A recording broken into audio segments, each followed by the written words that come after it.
maze nuko iyo sukari ntuyikoroge. Ubundi akenshi abantu dufite ingabire za Roho Mutagatifu, wenda reka nze tuzigereranye n'iyo sukari washyize mu cyayi, ariko dukeneye gufata akayiko ubundi tukagira ute tugakoroga, ya sukari igakora, ubundi icyayi kikaryoha. Ubwo rero umukristo wese akwiye gukora icyo kintu. Ese ingabire za Roho Mutagatifu wahawe muri batisimu no gukomezwa urazikoresha?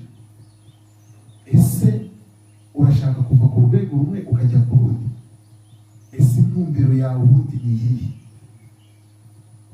Ese ufite ubuhamya bwiza?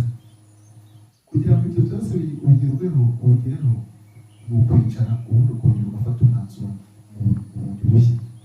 Kuvuga ati none nk'uko Theo yabitubwiye ati jyewe n'ubundi iyo hari umukristo asenga nk'abandi bose ariko agenda adandabirana, ariko igihe kiragera bati jyewe ndeguye ndabihakanye sinzongera gusinda.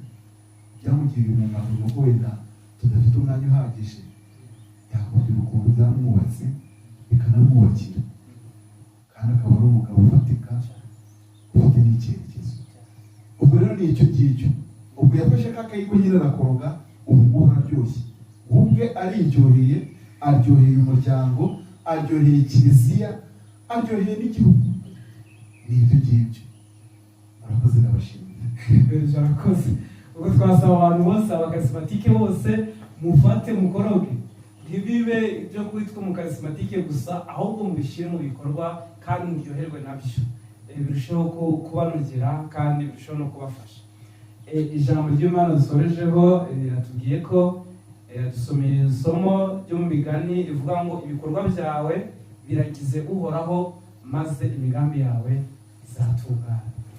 Nicyo twabifuriza mwese, kugira ngo nanjye mujye mukomeza kusabira, kuko nguko nakiye ingabire ya Roho Mutagatifu cyangwa se nakiriye impano yo kuririmba.